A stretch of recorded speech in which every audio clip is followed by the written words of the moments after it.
나의 아내에게도 마음의 아픔이 있었다. 결혼식을 치르고 보니 우리 둘은 달라도 너무 달랐다. 나는 가난했지만 아내는 부잣집 딸이었고 나는 서울 사람이었지만 아내는 이북 사람이었다. 나는 목소리가 작고 내성적이지만 아내는 목소리가 크고 활달하였다. 나는 얼큰한 음식을 좋아하지만 아내는 싱거운 음식을 좋아했다. 나는 매사에 점잖고 꼼꼼한 반면 아내는 매사에 활달하고 덜렁대는 사람이었다. 아, 달라도 이렇게 다를 수가 있을까? 아내의 그런 구김살 없는 성품을 사랑스럽게 예쁘게 봐줬더라면 더없이 좋았을 것을. 그때는 왜 그렇게 큰일 났다고 생각했는지 모를 일이다. 전통적인 가부장적 사고 때문이었을까? 아니면 자격지심 때문이었을까? 나는 결혼하자마자 여자는 일주일 안에 꽉 잡아야 한다는 생각에 사로잡히고 말았다.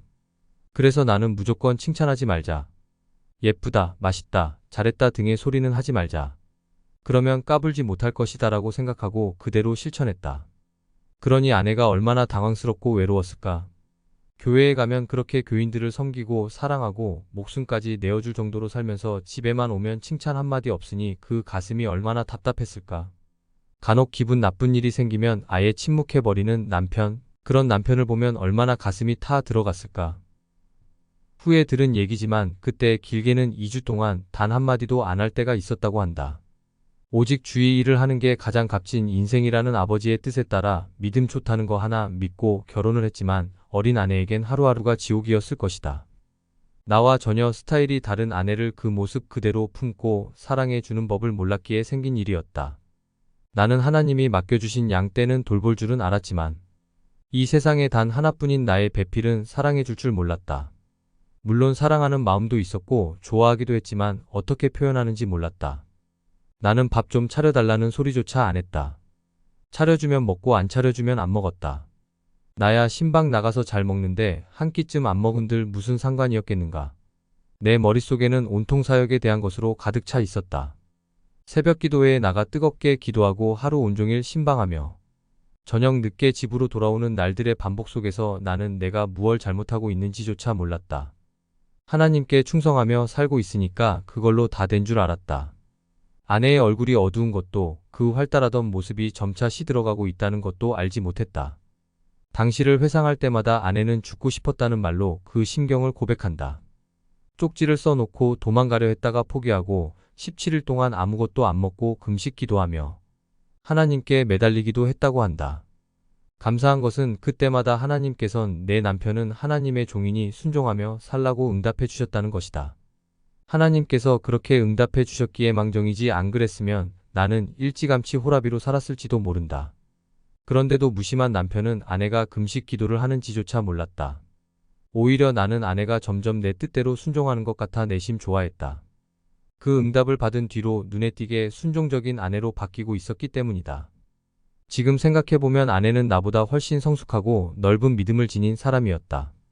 믿음으로 양육받으며 자란 사람답게 모든 문제를 주님 안에서 해결하려고 몸부림쳤기 때문이다.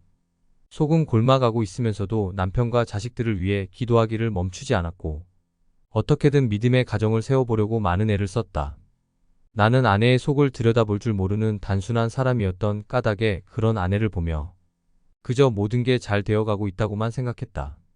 그동안 가난하게 살면서 집안의 온갖 시름을 다 안고 살다가 아내가 마련해온 살림 덕분에 좋은 이불 덮고 자고 아내가 아이도 낳아 혼자 잘 양육해주며 음식도 척척 해주니 얼마나 편안한지 몰랐다. 특히 아내는 내가 설교 준비를 할 때는 기도로 동역하는 것을 잊지 않았다. 설교를 준비하는 동안 다른 방에 가서 몇 시간씩 기도해주고 내가 작성한 원고를 다른 종이에 깨끗하게 옮겨 적어서 설교할 때 보기 편하도록 해주었다. 아이들을 낳은 뒤에는 아이들까지 아빠의 설교를 위해 함께 기도하도록 이끌었다.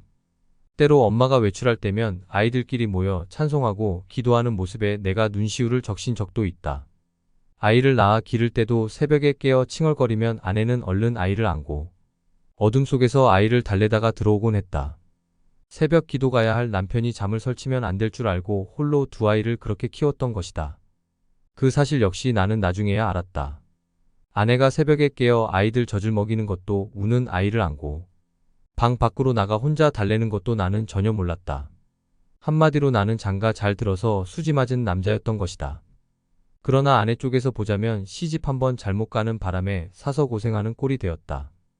부족함 없이 넉넉하게 살다가 아무것도 없는 가난한 목회자에게 시집와서 밤낮 빨래며 청소며 남편 심부름에다 임신과 해산의 수고까지 홀로 감당해야 했으니 얼마나 힘들었으랴.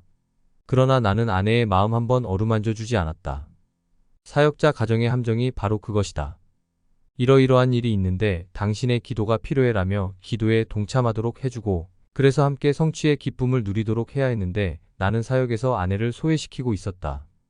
아내의 친구가 되어서 아무에게도 털어놓지 못하는 마음속의 이야기를 들어주는 게 남편의 역할임에도 불구하고 나는 내 이야기조차 하지 않았다.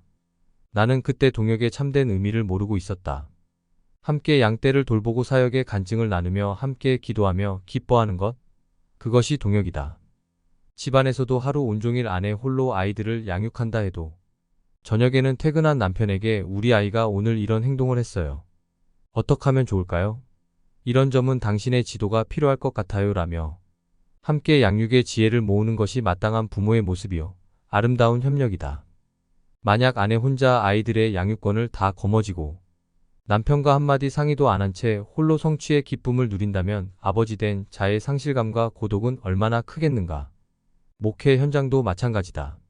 목회 현장은 목사와 사모의 아름다운 동역을 통해 비로소 가장 건강한 목양의 현장이 된다. 나는 그걸 몰랐다. 아내를 그저 밥해주고 아이들 키워주는 사람으로만 취급했지 나와 가장 가까이서 동역하는 친구요. 이 세상에 단 하나뿐인 나의 애인임을 잊고 살았다. 만약 나 같으면 그런 여자의 자리에 기꺼이 설 수 있었을까? 아마 그렇게 살라고 했다면 절대로 시집을 안 갔을 것이다. 그런데도 여자들은 고생을 자처하며 결혼을 한다. 왜 그럴까? 그것은 남편이 사랑을 기대하기 때문일 것이다. 여자는 남편이 사랑 안에서 비로소 행복을 느끼고 남자는 아내의 존경 속에서 비로소 안정감을 느끼도록 창조되었기 때문이다. 그래서 성경은 남편 된 자를 향해 아내를 사랑하라고 명령하고 있다. 아내를 죽도록 사랑하는 것을 남편의 책임이자 의무로 규정한 것이다. 그런데 나는 그 말씀을 따라 살지 못했다. 그 결과 어떻게 되었을까? 결국 손해는 남자가 보게 되어 있다.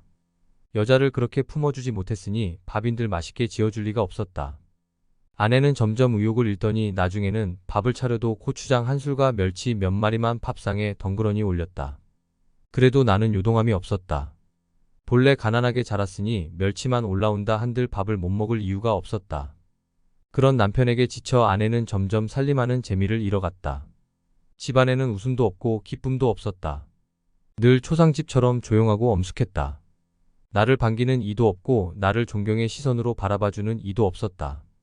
결국 아내를 사랑으로 품어주지 못한 남편은 스스로 손해를 자초한 꼴이 되었다. 아내에게 사랑을 베풀지 않으니 아내로부터 돌아오는 사랑이 없었다.